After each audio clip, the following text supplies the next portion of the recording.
Prophet Muhammad sallallahu alaihi wasallam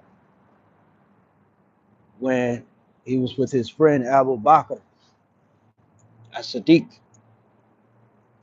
and the armies were chasing after Prophet Muhammad to kill him because he was trying to make a change in the world. And the authorities at the time got people on him to try to take his life. People that didn't know who he was, didn't know what he was about, but just believed, I guess, authorities. So they were in grave danger. It didn't really look good for them. But a funny thing happened as they was going past, I think it was a mountainside. There was a shallow cave. There was nowhere for them to run. The soldiers were on them, and they were coming around the corner, and there was nothing for them to do but just try to steep themselves in this shallow cave and hope for the best. I imagine that they prayed.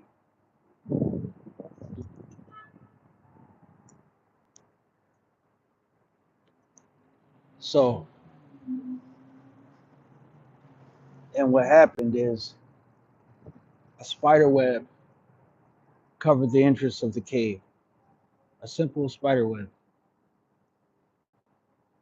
And that's all it took to hide the captives. That's all it took to hide Prophet Muhammad sallallahu alaihi wasallam and Abu Bakr as-Siddiq from the soldiers that were coming to kill them unjustly. That's all it took was a spider web.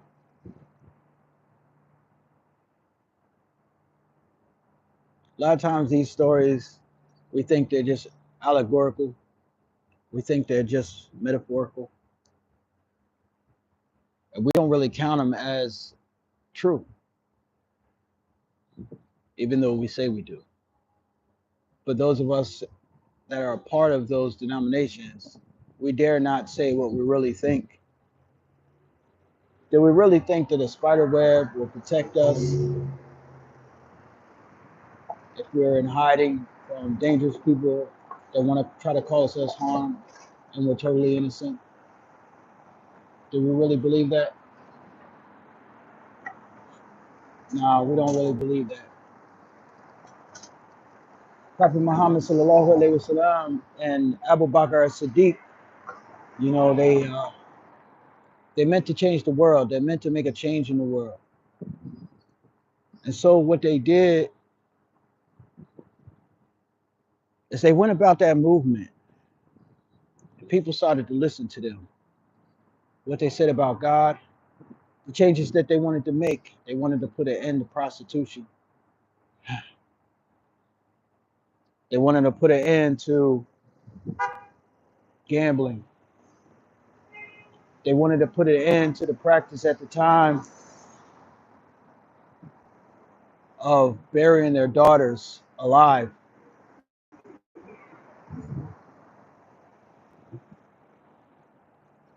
That's what they used to do in Saudi Arabia when their daughters were the firstborn. They felt ashamed because of it, and they would bury their daughters alive, the babies.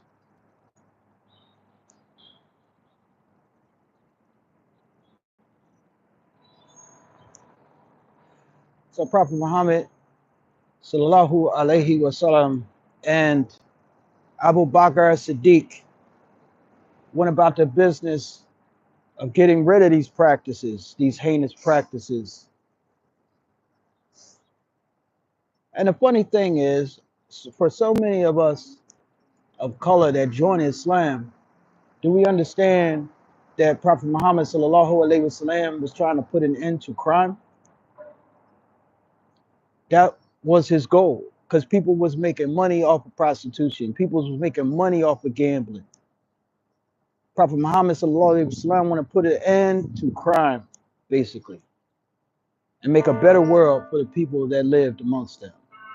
And because of that, the higher ups that were making money, whatever their situation was, they put a hit out on his life,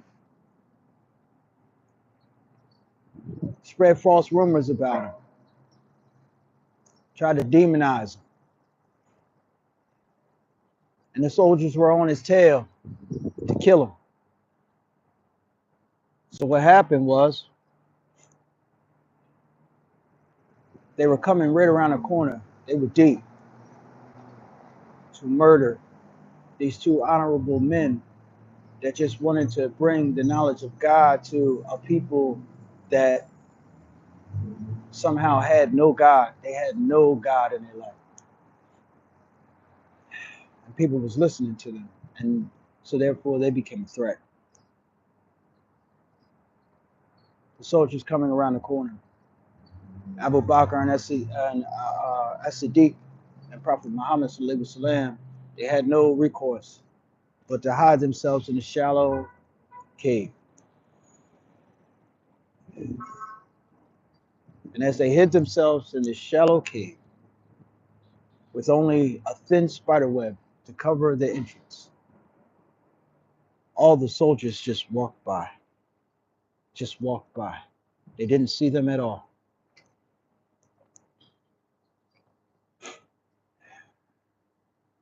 And we have these stories, and yet we still don't believe there's a God.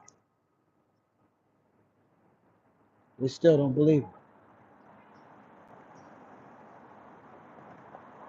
We've all had someone lie on us, spread rumors about us, and say things about us that are not true. And yet we choose to believe when those things are done to other people. We choose.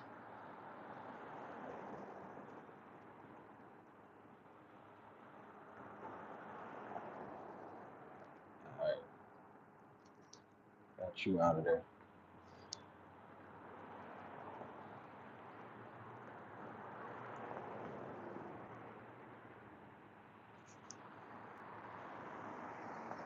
So I don't really understand what we mean to accomplish by not acting like grown men, grown women. I really don't understand what we mean to accomplish. I guess we just want some entertainment and to project our wounds of what life has done to us on the other people. And sometimes we feel like we find a punching bag. Sometimes we feel like we found somebody that we can do that to.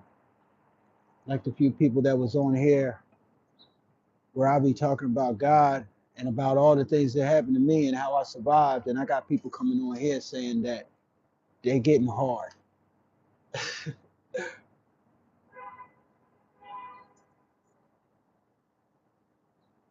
Evil, straight evil, man. And people that enjoy it.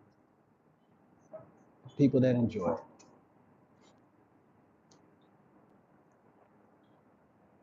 But there's evidence. So even y'all, there's times where you've been in front of a gun and it didn't go off. Or either you know a homie or a friend that happened to.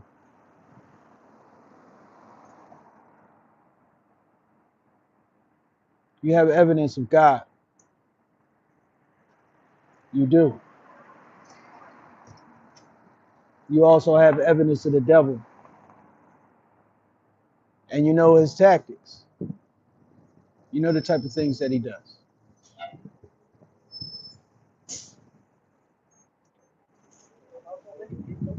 Is this yellow route?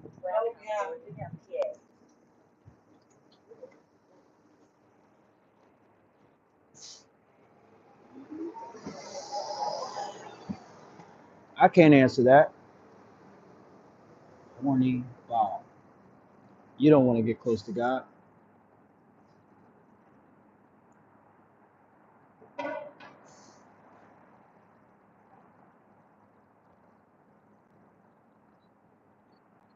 So all I'm saying is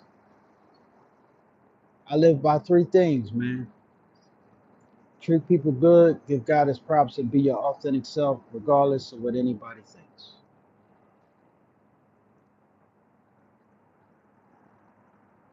God is within us. There's a part of God inside of each one of us. Absolutely. Energy is real.